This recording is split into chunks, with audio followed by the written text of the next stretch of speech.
Hi, welcome back to Chapter 2, First Civilizations. Today, we're going to look at the rise of the state. Okay, coercion and consent. States were central to organization and the stability of first civilizations. The state fulfilled a variety of roles in coordinating and regulating the first civilizations, and that included anything from organizing irrigation systems, adjudicating conflicts, and even the defense of the people. The need for organization and these collective projects, such as building those irrigation systems or fighting the other communities, really required someone with the authority to organize and control that effort. Thus, an increased social complexity required authority.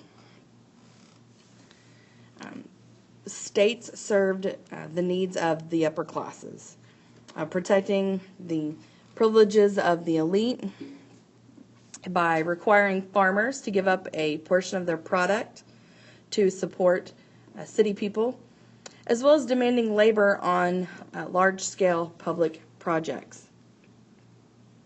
And the state frequently used force to secure its will. Now, the monopoly on the legitimate use of violence. The early state systems really reserved the sole right to use physical force, leading to a decrease in interpersonal violence. And there's also a mix between religion and political power. So in addition to force, belief in the spiritual powers of the rulers could also be a source of their authority. And force was not always necessary because the state often claimed that its authority was normal, natural, this is how it's supposed to be, and even ordained by the gods. And that's where the religion and the political power comes together, because they said, no, we rule by divine right, which means we've been given the right to rule by the gods. And also a deference to religion really restrained or even undermined the right to rule, as in the rule of Chinese emperors by the mandate of heaven. All right, writing and accounting. Okay, writing. Writing is very important when looking at the rise of the state. Writing provided support for the state, and it emerged in all of the first civilizations except the Andes. Though some of the scholars now regard their knotted strings or quipus as a kind of writing. I'm pretty sure your book has a picture of it. I'm not 100% sure. If there's not a picture of a quipu in the book, Google an image of a quipu. It's a really neat little system. And writing also sustained the first civilizations by defining elite status and conveying the prestige of those who could write. It allowed some commoners to even enjoy the elite through literacy. It provided a means for propaganda. It provided a means to keep accurate accounts and complex calendars, and even by giving weight to regulations and laws. And what that means is the rules, the regulations, the laws that were written and established by the central authority, by having the ability to read and write, it really gave a lot of weight to those laws. And you guys have heard the saying, put it in writing, put it in writing. It's written in stone. You've heard that before. Okay? That means it gives weight, it gives power to the message. But writing also served functions beyond the state. It fostered literature, philosophy, astronomy, mathematics, and history, all very important subjects that have developed throughout human history. And it even sometimes threatened some rulers. But literacy and social status, having access to literacy, that was even sometimes revered as an almost magical skill, and it gave the literate this increased social power. And it was also a really great way for them to track wealth and property. The earliest uses of writing were to track and account for taxes, exchange for goods, and even labor. And this gave more power to the bureaucracy, which would be a government official.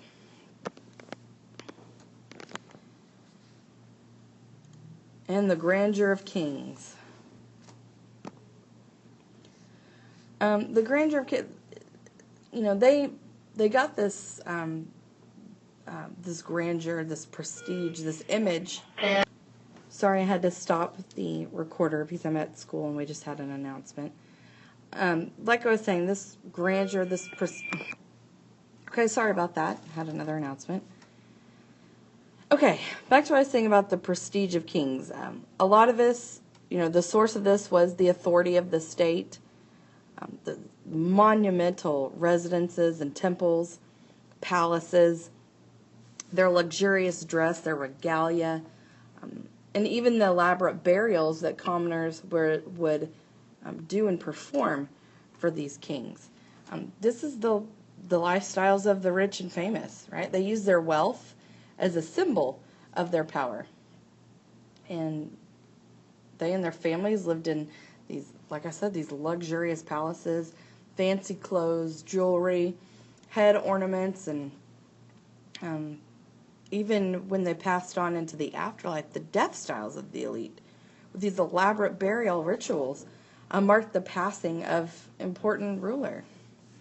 And these could include being buried with material wealth, and then later, eventually, we see the construction of elaborate tombs. And, like palaces, they communicated the power of the elite to commoners.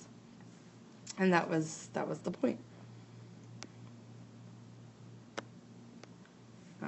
I thought this picture is a pretty neat picture. Look at it. What is this statue? Where do you think it's located?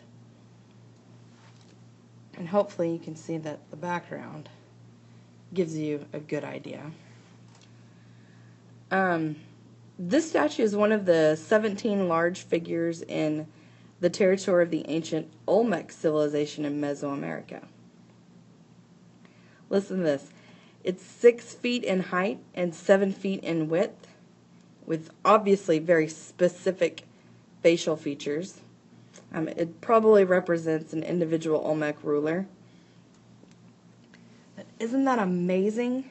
Humans were able to build something like this with very limited and primitive technology, if any at all, and very primitive tools. That's an amazing accomplishment.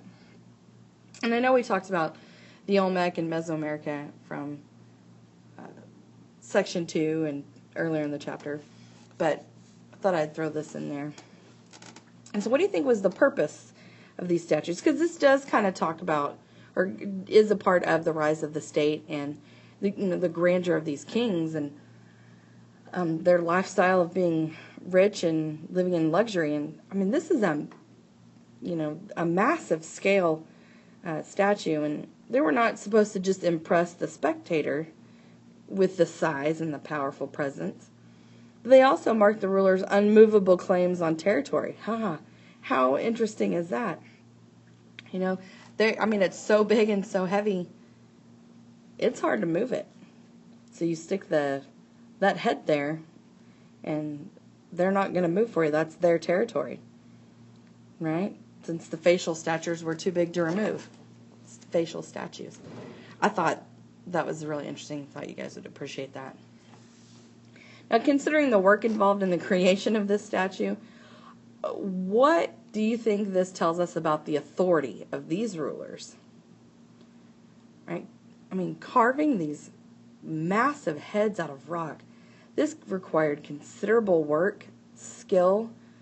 So their ruler's authority was considerable enough to compel the creation of such a monument. and demanded a very personal representation of power in their territories. I think it's a great example that shows the symbolism of how powerful a ruler was during this time in history. And that's the end of section 3.